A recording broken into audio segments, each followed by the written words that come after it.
Ito yung patch, yung passive anti-tape system. Ayan, malakas yung blink.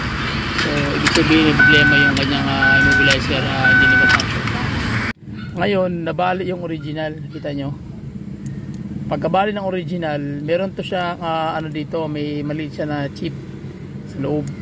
Ngayon yung so ito yung kanyang chip. So yan ang pinaka-importante sa Ford, kailangan nandito yung chip sapagkat siya yung nagbabasa.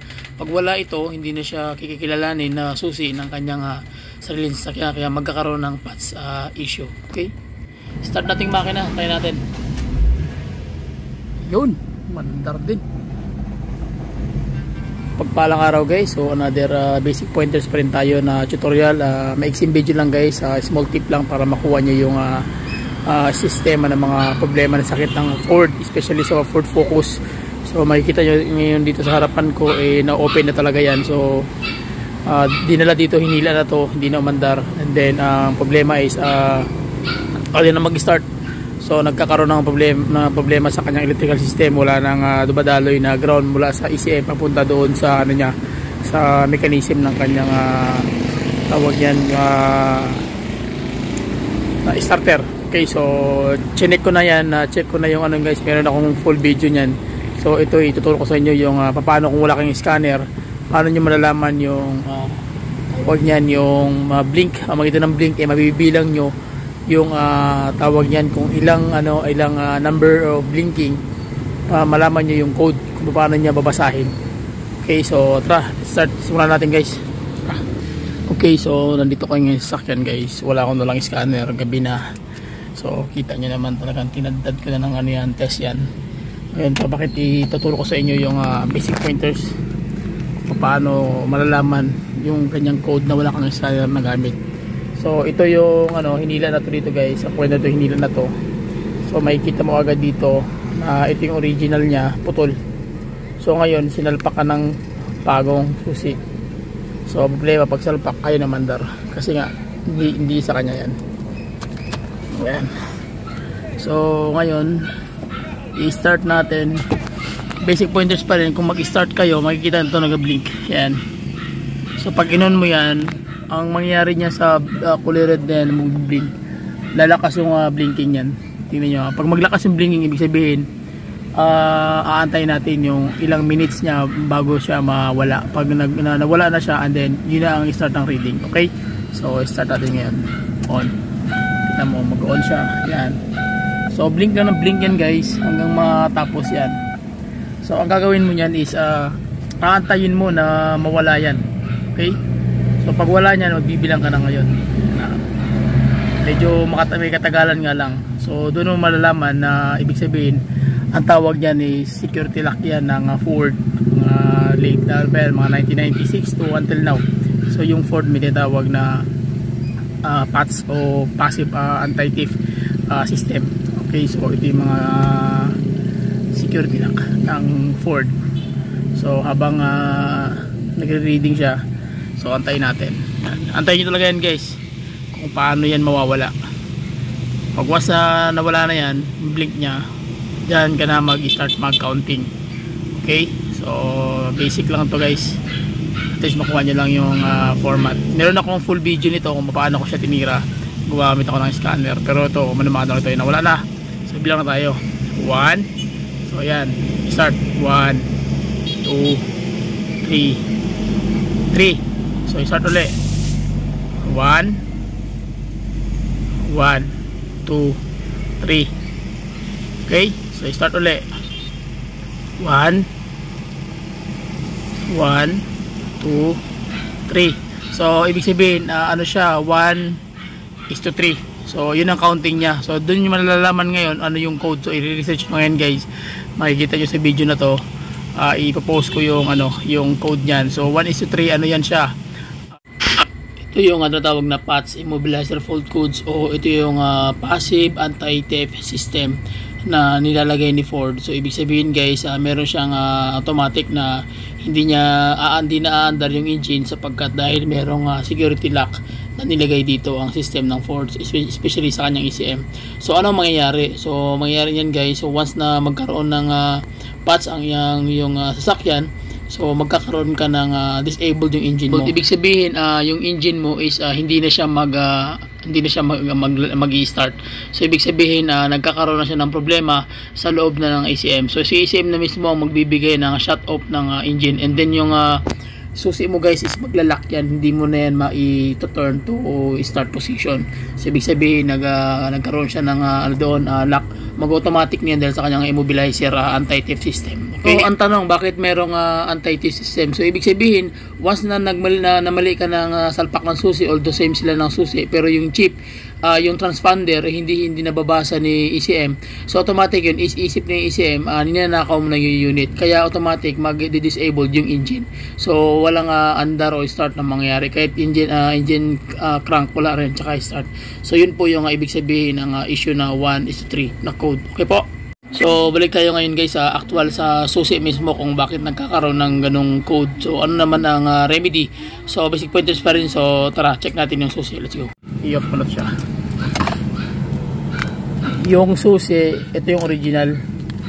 Ngayon nabali yung original, kita nyo. Pagkabali ng original, meron to siya ano dito, may maliit siya na chip sa loob. Ngayon yung sinaksak na susi, ito na yung kanyang tawag niyan, yung duplicate. So ang problema sa duplicate, wala siyang transponder dito, wala siyang chip na sa loob. So kaya nangyari, naglalak na siya. Tingnan mo saksak ko hindi yan siya mag-start guys. Yan, on. I-start ko tingnan mo wala, di ba?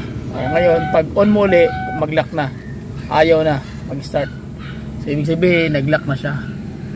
Yan ang gamit ng PATS o passive anti-theft system. Okay, so anong gagawin? So ang gagawin nito is yung susi nito guys, additional guys is check natin yung kanyang original na susi. Ito mismo yung chip ko nandito ba, bubuksan natin para makita nyo actual kung ano talaga yung sinasabi natin na chip. Okay, basic pointers lang ito para at least may idea yung mga unit owner na yung mga susi nyo po, especially sa Ford, wag ingatan nyo pong naka-attach talaga yung dyan, yung chip, kasi pag yan ang mahirapan talaga. Okay, so talagang mahirapan yung mekaniko, especially yung unit owner. So ito, guide lang ito, pero kailangan may chip. So yan ang mangyari especially sa mga baguhan, yung mga nag-aaral pa lang mag-mekaniko. So yun ang mga dapat yung ingatan nito. Okay, so ang gagawin natin guys, ipapakita ko sa inyo yung loob kung saan dito nakalagay yung kanyang natawag na chip. So dahil kung wala yung chip, talagang automatic hindi yan mapapaandar. So makikita nyo ngayon sa actual, lalabas talaga sa indicator security lock niya dyan sa dashboard yung kanyang blinking na 1:3. So ibig sabihin ninanakaw mo na yung unit, kaya yung engine automatic, yung ECM mag-automatic agad yun na hindi na siya magbibigay ng signal sa starter or magbibigay ng ground or positive doon sa fuse para o sa relay para umandar yung susi nyo. Okay, so tara guys, pag-usapan natin ngayon ng mismo yung susi nito. Bubuksan natin itong kanyang original para makita nyo kung ano yung sasabi natin na anti-theft system na nasa loob ng chip, yung kanyang transponder na receiver. Okay, so tara, let's go. Okay guys, so ayan yung sasabi ko kanina sa inyo na chip. So kung wala kang chip ang susi na sinaksak mo doon sa susian, so magkakaroon talaga ng problema. Ibig sabihin, i-detect ni ECM na ninanakaw niya yung kanyang yung unit. So ang mangyayari, i-disable niya yung engine, and then automatic hindi na siya mag-activate na yung tatawag na passive o PATS, passive anti-theft system, o yung immobilizer ng unit. So kailangan talaga yung chip na yan guys, tawag niyan, hindi yan mawala. Although mawala man yung bakal na yung pangsaksak susi, mahalaga yung chip hindi mawala. So yun po yung pinaka-importante dito sa lahat. Kaya yung chip ang pinaka-iingatan, lalo na sa mga old na Ford, kasi may mga bago ngayon ito wala nga itong battery, mano-mano lang ito. Okay, so kailangan talaga maibalik talaga yung kanyang chip para hindi po kayo mahirapan. Okay, so ano ba ang gamit ng chip? So ito dito sa mga mano-mano na sistema nito, medyo luma ito, hindi siya high-end. Hindi siya battery type, hindi tulad ng ibang bago ngayon na battery type. So siya isa mano-mano. na medyo luma na model yung kanyang immobilizer. Okay, so almost lahat ng Ford guys meron ganito, merong natawag na anti-theft system o yung kaya lumalabas yung code na ganun. Ang mahalaga makita nyo yung basic pointers nito kung paano siya imano-mano. So yun yung mga code na step na dapat yung gawin. So ang paraan lang dyan is kailangan alam nyo yung punto by punto kung paano siya titirahin, even na halimbawa na wala kang engine scanner. So malaking bagay po yun guys. So abangan nyo guys yung part 3 ko nito kung paano ko siya in-undergo ng engine scan, sapagkat yung una kong video nito is kung paano ko siya nag electrical tsaka nag troubleshoot ako ng heavy. Medyo talaga grabe ang laki ng trabaho nga ginawa natin dun guys para maano lang. So ito naman ngayon, tapos na ako magtawag niyan mechanical. So ginawa ko naman is nagano naman ako dahil wala akong engine scanner na medyo high end. So ito nga ginawa ko, kumuha ako ng idea para ma-share ko sa inyo yung paano siya malaman yung wala kang engine scanner na na gamit. Pero abangan nyo yun guys, yung part 3 kung paano ko siya na general diagnose gamit natin yung bagong engine scan na binili natin ng almost 18,000 ang halaga. Okay, so balik sa susi guys. Okay, so actual test tayo guys, basic pointers pa rin. So para makita nyo kung paano siya mag-i-start gamit natin yung bagong susi na nilagay nila dito, kaya nagkaroon ng immobilizer issue yung kanyang anti-theft system na nag-activate. So gagawin natin, papasok natin yung susi guys, ito na yung tawag niyan, yung mismo may chip na itong putol na to ay isasabay natin dito sa bagong susi niya. Yan, okay? So check natin guys kung ano mangyari. So tara, para ma-activate natin yung kanyang immobilizer matanggal at magkaroon ng signal yung kanyang starter motor at yung kanyang engine. Okay? Okay, so ano na guys, ayan na, i-start natin on position. Nakita nyo, dapat mag-blink, nawala yung blink. So ibig sabihin okay na yung natin, yung tira natin. So hindi ko na videohan guys kasi sobrang na-overwhelm ako. Although kita nyo naman, ginabi na ako kaka nito, pero at least nagawa ko ng paraan. So pakinggan nyo mabuti yung andar ng engine, pero hindi ko pa siya tawag yan, i-start ko na yung makina para maramdaman nyo na yung makina okay na yung ignition nya. Okay, narinig nyo, di ba?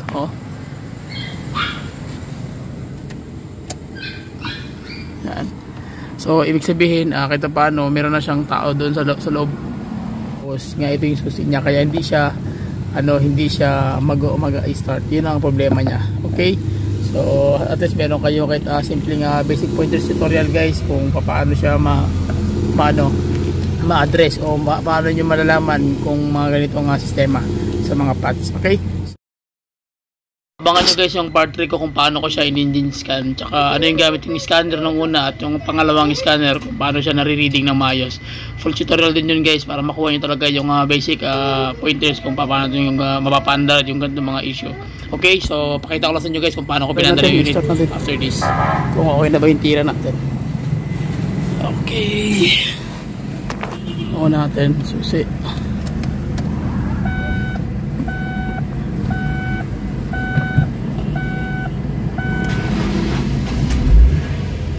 Yun, mandar din.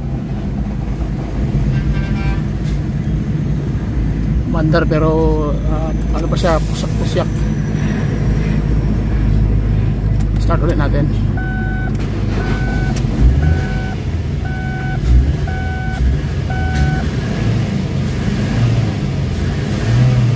Yun. Kulang na supply ng gasolina.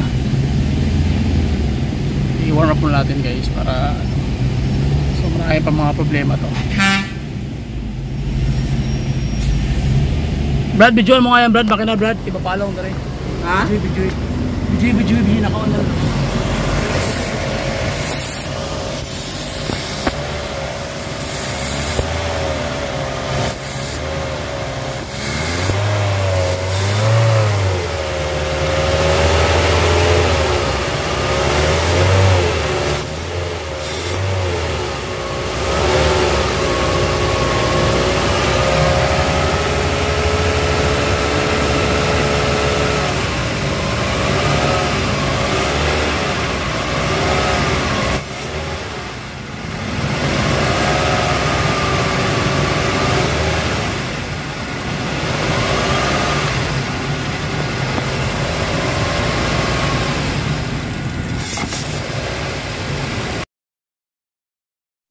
Okay, so yun lang guys.